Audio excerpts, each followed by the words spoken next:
Hi, my name is Tracy, and I am reading through the Bible, and I invite you to join me. We are on day 2 of a chronological reading through the entire Bible, and I'm going to study things as I go, things that catch my eye. I have my Bible software open here with me. I'm using Logos, and it just gives me a lot of options on things to look up. I'm also reading the net version of the Bible, which is just a very literal translation similar to the ESV or the NASB. And it's a modern translation and least likely to get me a copyright strike. So, because believe it or not, a lot of these Bible versions are copywritten, where the people who paid for the translation do own rights to that. You can only use like passages at a time. I tried to get fancy with my recording earlier, and I missed the first 14 verses of chapter 6, so you might see some highlights already here. So the chronological reading plan, just as an overview of what I'm doing, it starts with Genesis, and the last video we did Genesis 1 through 5 because I was still deciding what plan I was going to follow. So since day 2 is supposed to be 4 through 7, we're going to just break up today and tomorrow into smaller chunks and just do 6 through 8. And then tomorrow we'll do 9 through 11. And then after that, we jump to Job and read that story in its entirety and then go back to Genesis. Let's start chapter 6 of Genesis. When humankind began to multiply on the face of the earth, and the daughters were born to them, the sons of God saw the daughters of humankind were beautiful.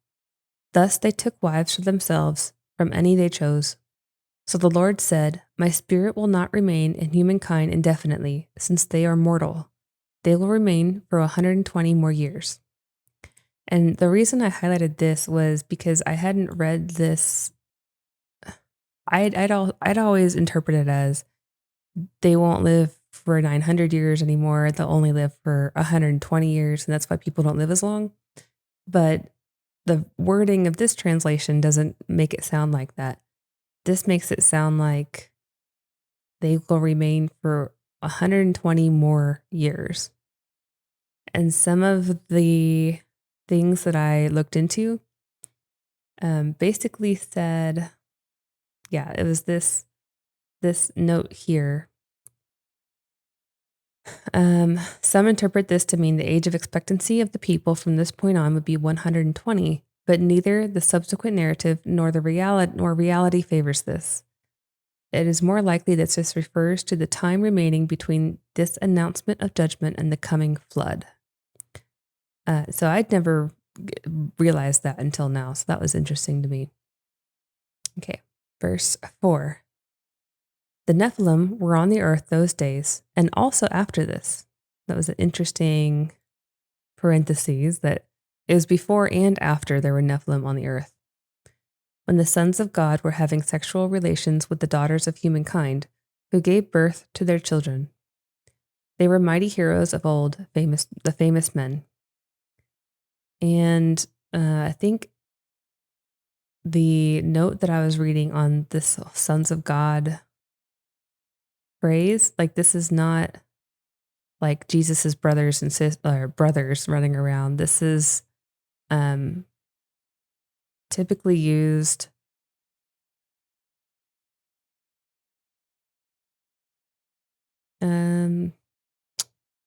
it was typically used for, here we go. Okay.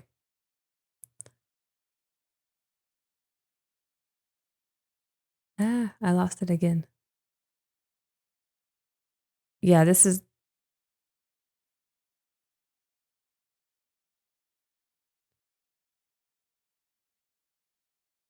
So I'm going to do my passage guide and look up the Cornerstone commentary because I thought that was an interesting way that it was talking about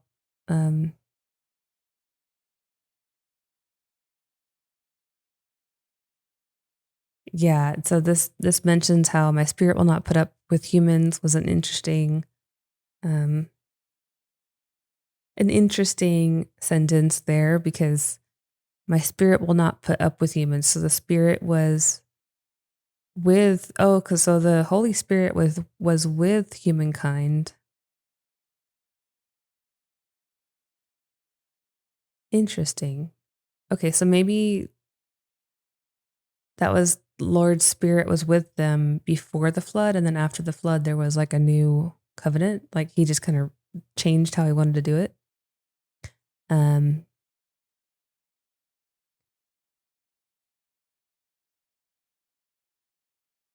yeah, here's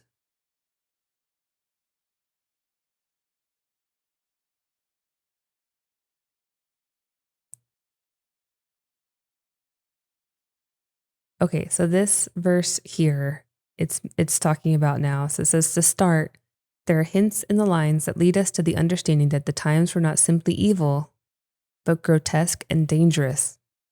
Some have suggested that the passage is referring to unions between Homo sapiens and a pre Adamic race of people. So, like before Adam race of people. Others more cautiously have suggested the sons of God were the godly line of Seth and the daughters of men, the Canaanites. But this does not do justice to the terminology and does not make sense because the godly line would then be guilty of taking all the women they wanted. A reference to the beginnings of harems, perhaps? I've heard this word before. What is this? That is la, la, la. Google, help me out. What is a harem? What is a harem? Oh, this is probably oh yeah, this is dangerous to do. Okay. A concubine. What is a harem? It's a concubine. Okay. Polygamous men. Which is an act of hubris in light of the story of creation and appears here as criticism of these sons of God. God had made one man and one woman to produce a godly seed. As Malachi explained later, but almost immediately Lamech sought to improve on God's institution of marriage by taking 2 wives. And here the powerful sons of God took all the women they wanted. Immediately the text affirms that everything they desired and did was only evil continually, no good at all. And then it also points out, like, if you were to take the view that it was just the 2 different lines of Adam, how could intermarriage between believers and unbelievers produce giants of the world? And would such marriages be sufficient reason to destroy the human race? Yeah, I kind of agree with that. So in the Old Testament, the expression sons of God primarily refers to angels, but since spirit beings such as angels cannot cohabit with mortal flesh, sons of God cannot merely refer to angelic spirits in this passage. If angelic spirits possessed certain powerful people, the despots of the ancient world, they would be able to cohabit with humans and claim the lofty title sons of God as well.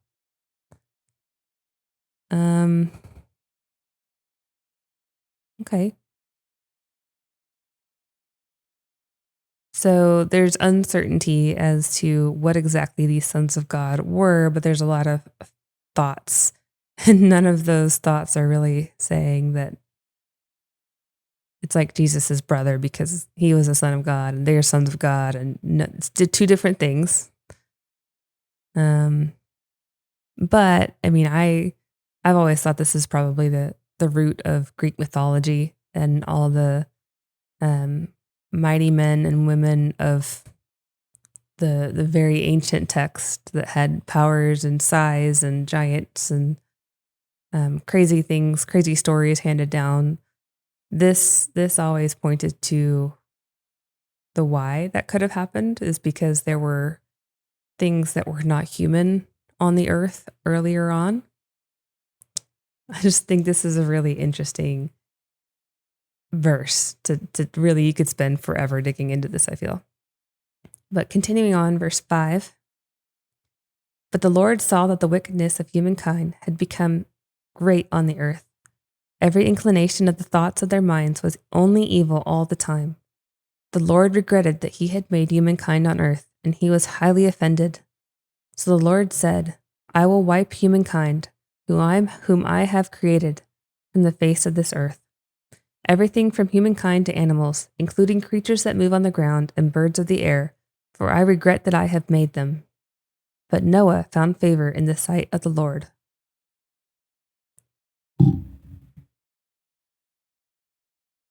Okay. The judgment of the flood. And, I've always had question as to how the Lord could regret something if he is perfect and doesn't have any faults. Like he should know how things are going to go. So why would he regret something he did? And I still don't fully understand all of that. I don't think I can unpack this in just a quick Bible study though. So that's just going to be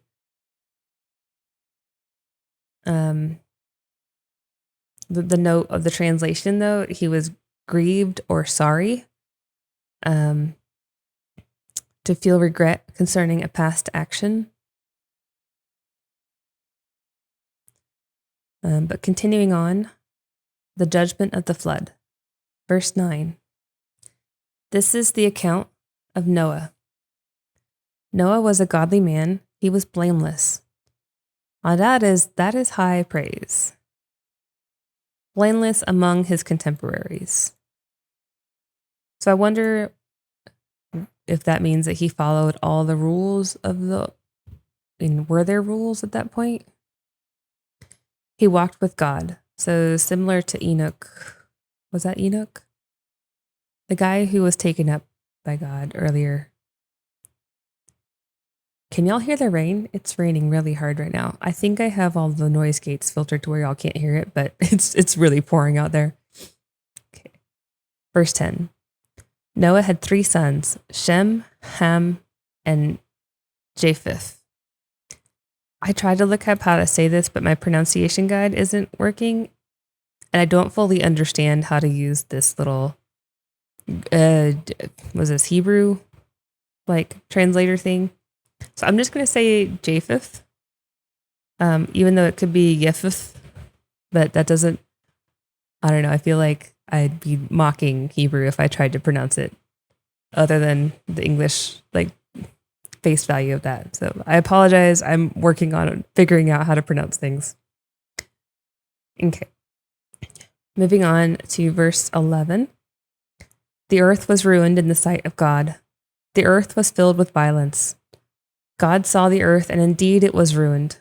Okay, so that's some repetition there. That's interesting. So indeed, so it's really emphasizing it was ruined. For all living creatures on the earth were sinful. So God said to Noah, I have decided that all living creatures must die, for the earth is filled with violence because of them. Now I am about to destroy them and the earth. Make for yourself an ark of cypress wood. Make rooms in the ark and cover it with pitch inside out. And so I looked up pitch, and that is, asphalt, like a blackish material, waterproof it, basically. Make rooms in the ark and cover it with waterproof material, Flex Seal, right? Cover it with Flex Seal inside and out. This is how you should make it. The ark is to be 450 feet long, 75 feet wide, and 45 feet high. Make a roof for the ark and finish it, leaving 18 inches from the top. I wonder what does that mean? Why would you do that? Make a roof, leaving 18 inches from the top. Put a door in the side of the ark and make it lower, middle, and upper decks. I'm about to bring floodwaters on the earth to destroy from under the sky all the living creatures that have breath of life in them. Everything that is on the earth will die, but I will confirm my covenant with you. I'll highlight that. You will enter the ark, you, your sons, your wife, and your sons' wives with you. You must bring into the ark 2 of every kind of living creature from all flesh, male and female, to keep them alive with you. Of the birds after their kinds, and of the cattle after their kinds, and of every creeping thing on the ground after its kind. 2 of every kind will come to you. I'd highlight because I thought that was interesting that it actually says they'll come to you as opposed to him going out to defined these two of every kind. Will come to you so you can keep them alive. Continuing on at verse 21. And you must take for yourself every kind of food that is eaten, and gather it together. It will be food for you and for them. And Noah did all that God commanded him. He did indeed. It's interesting that it really emphasizes him. He did indeed. Wonder if there's a study that would go along with that. Close some of this stuff. Passage guide. So 22. The translator notes on he did indeed says it seems redundant, but it underscores the obedience of Noah to all that God had said. And also, it mentioned that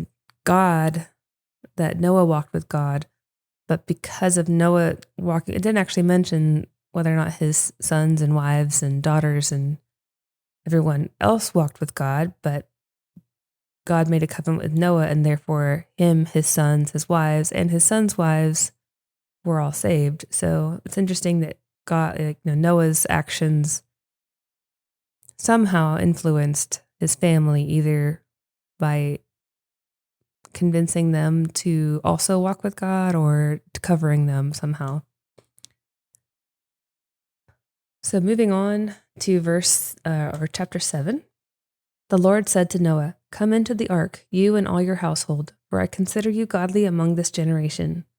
You must take with you 7 of every kind of clean animal, the male and its mate, 2 of every kind of unclean animal, the male and its mate, and also 7 of every kind of bird in the sky, male and female, to preserve their offspring on the face of the earth. For in 7 days I will cause it to rain on the earth for 40 days and 40 nights, and I will wipe from the face of the ground every living thing that I have made." And Noah did all the Lord had commanded him. So really emphasizing that obedience, and that it's going to happen in 7 days, which has been noted as being a number of completion and perfection. 7 of every kind of bird, 7 of every type of clean animal. I think I've heard that the reason that it's 7 of the clean and only 2 of the unclean is because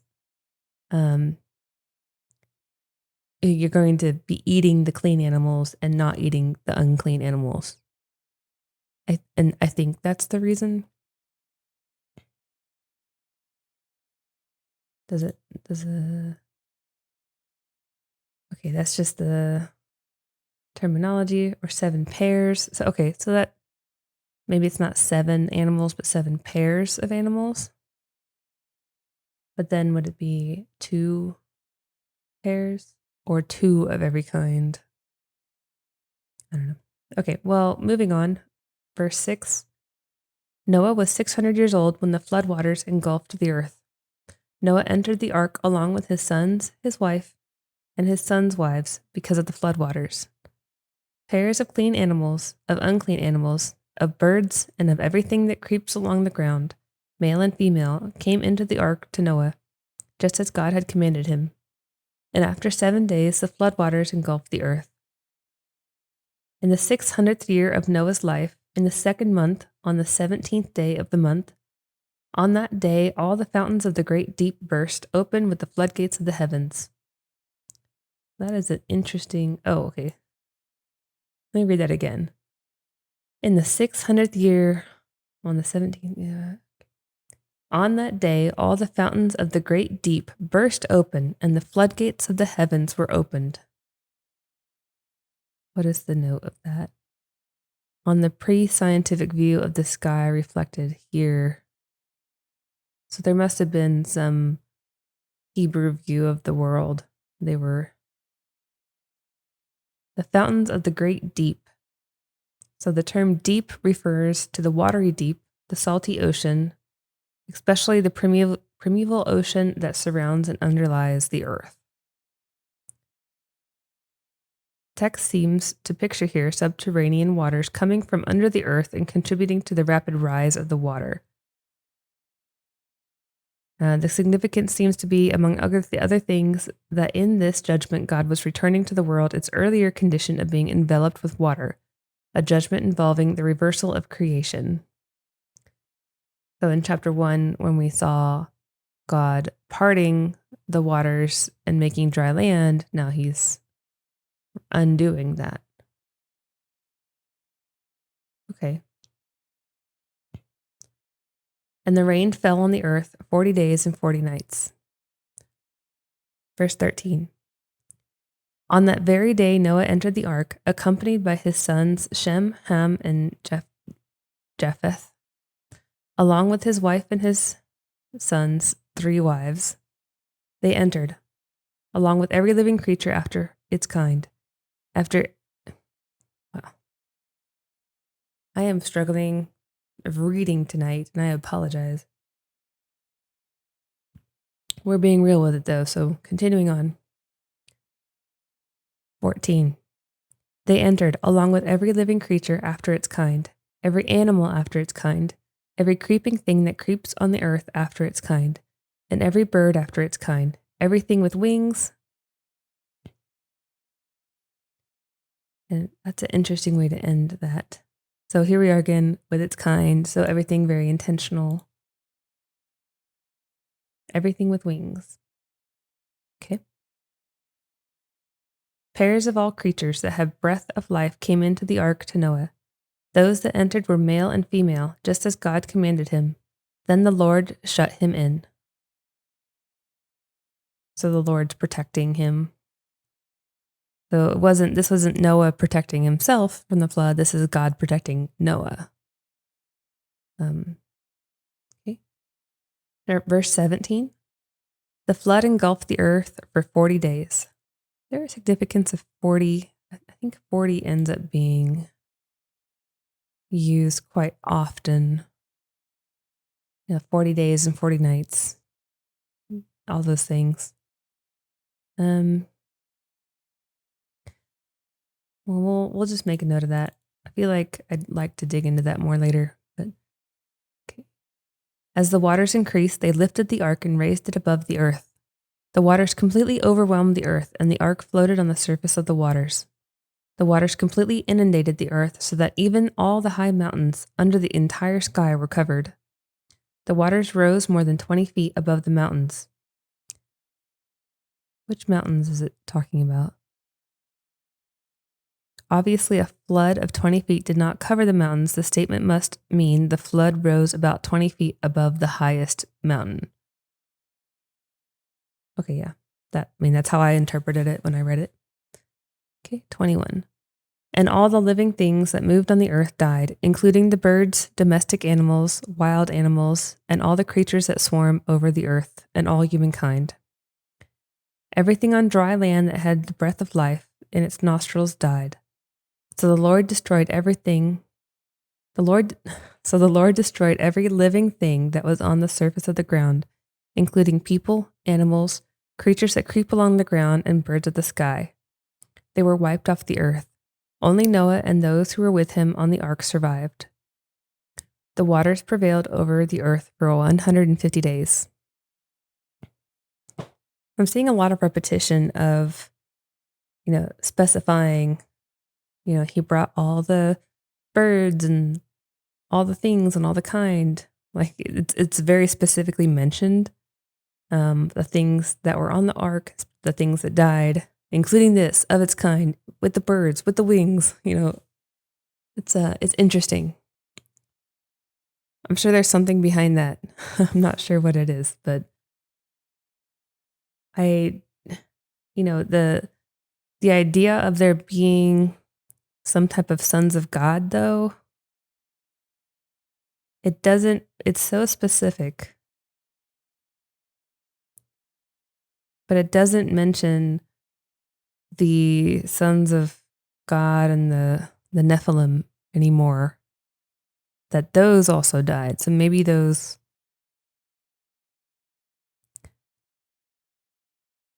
maybe those were not included in the flood, like that was not part of this event, and just the sons and daughters of, like, the human sons and daughters of the Nephilim, maybe those were included, since that would be in humankind. I'm going to just make a quick note. It says, what about Nephilim? And just make it a question mark note. Okay. I have no rhyme or reason to what colors I'm using for my highlighters. It just felt right to use green. Okay, chapter 8. But God remembered Noah and all the wild animals and domestic animals that were with him in the ark. God caused a wind to blow over the earth, and the water receded. The fountains of the deep and the floodgates of heaven were closed, and the rain stopped falling from the sky. The waters kept receding steadily from the earth, so that they had gone down by the end of 150 days. On the 17th day of the 7th month, the ark came to rest on the mountains of Ararat? Is that how you say that? The note here. So it's Ararat is the Hebrew name for Urartu, the name of a mountainous region located in north of Mesopotamia in the modern-day eastern Turkey. So somewhere in eastern Turkey was where it was supposed to be. Okay. The waters kept receding until the 10th month. On the first day of the 10th month, the tops of the mountains became visible. At the end of 40 days, Noah opened the window he had made in the ark and sent out a raven. It kept flying back and forth until the waters had dried up on the earth. Then Noah sent out a dove to see if the waters had receded from the surface of the ground. The dove could not find a resting place for its feet because the waters still covered the surface of the entire earth, and so it returned to Noah in the ark.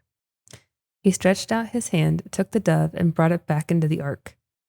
Seems very specific considering the language that we were having right there about, 150 days in one sentence, and then he brought the dove back in. Also, I feel like a dove, that might be a symbolic thing that I'm not catching. Like, I feel like there's some type of symbolism there about it being a raven and then being a dove, and him stretching out his hand and taking in the dove. I don't know. I might be stretching there, but we'll see. Verse 10. He waited 7 more days and sent out the dove again from the ark. When the dove returned to him in the evening, there was a freshly plucked olive leaf in its beak. Noah knew that the waters had receded from the earth. He waited another 7 days and sent the dove out again, but it did not return to him this time. Okay, so more symbology. But I don't know if the olive branch and olive leaf became like a symbol of peace because of it being in the Bible, or most likely that came first, right? It was in the Bible, and now we're using olive branches and olive leaves as symbols of happiness and good things now. That's interesting though. So we have doves and olive leaves and the word 7 several times. So 7 days, 7 more days. So perfection and completion happening with this. Okay. So verse 13, continuing on. In Noah's 601st year, in the first day of the first month, the waters had dried up from the earth, and Noah removed his covering from the ark and saw that the surface of the ground was dry. And by the 27th day of the 2nd month, the earth was dry. And then God said to Noah, Then God spoke to Noah and said, "Come out of the ark, you, your wife, your sons, and your sons' wives with you. Bring out with you all the living creatures that are with you. Bring out every living thing, including the birds, animals, and every creeping thing that creeps on the earth. Let them increase and be fruitful and multiply on the earth." Noah went out along with his sons, his wife, and his sons' wives. Every living creature, every creeping thing, every bird, and everything that moves on the earth went out from the ark in their groups. Again, very specific, like naming every little thing that happened multiple times, like including the birds and animals and every creeping thing. And then all the things left the ark, and then naming every little thing. I just think that's interesting. Verse 20, Noah built an altar to the Lord. Okay, so I don't remember that from the last time that I read this, so I'm going to highlight that. So Noah built an altar to the Lord. He then took some of every kind of clean animal and clean bird and offered burnt offerings on the altar. And then the Lord smelled the soothing aroma and said to himself, I will never again curse the ground because of humankind, even though the inclination of their minds is evil from childhood on. I will never again destroy everything that lives as I have just done. While the earth continues to exist, planting time and harvest, cold and heat, summer and winter, and day and night will not cease. So this is the covenant, I believe, that he's making. Okay, he's about to make the covenant. So this is the promise that he's making. I mean, this is kind of interesting. The inclination of their minds is evil from childhood on. I mean, I know before I became a parent, I thought that all children were nice and beautiful things until the earth corrupted them, but I no longer actually think that's the case. Just I feel like the natural inclination is self-preservation, and well, why wouldn't we steal that? That's what I want. And I love my child, and she's a sweetheart, but I wouldn't say that she is angelic from the womb. I mean, she's an angel in the sense of I love her, but I would not have her write the Bible on how to do things, if that makes sense, you know? So the inclination of their minds is evil from childhood on. I think that's significant. And then also the whole verse about it being a soothing aroma. I kind of just want to, I don't know, question like why. So, I mean, that's all.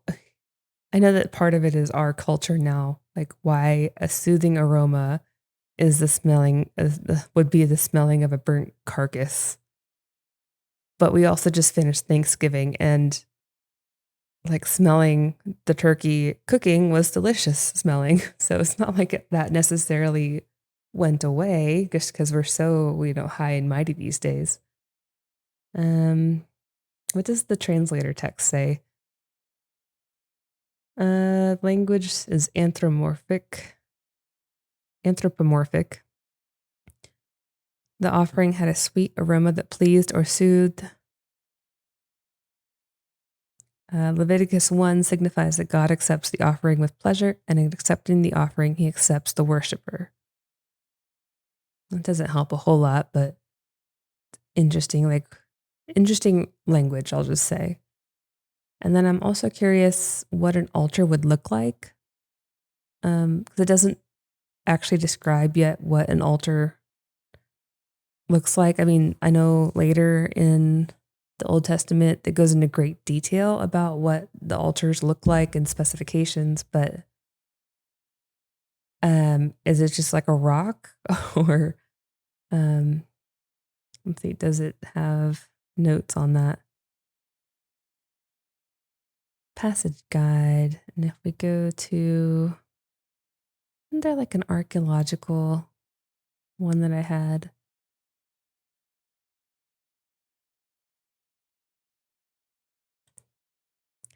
I wonder what Google would just say if I just Googled, what does Noah's altar look like? Okay, so images of Noah's altar. I'm just going to show you what my Google search is showing me. Oops.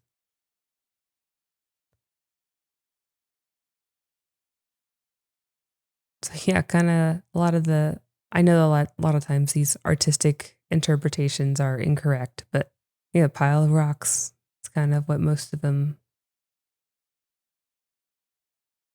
are showing.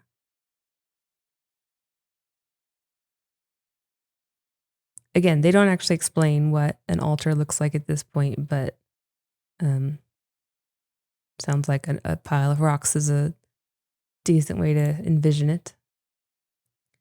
Then later it does describe what clean versus unclean is.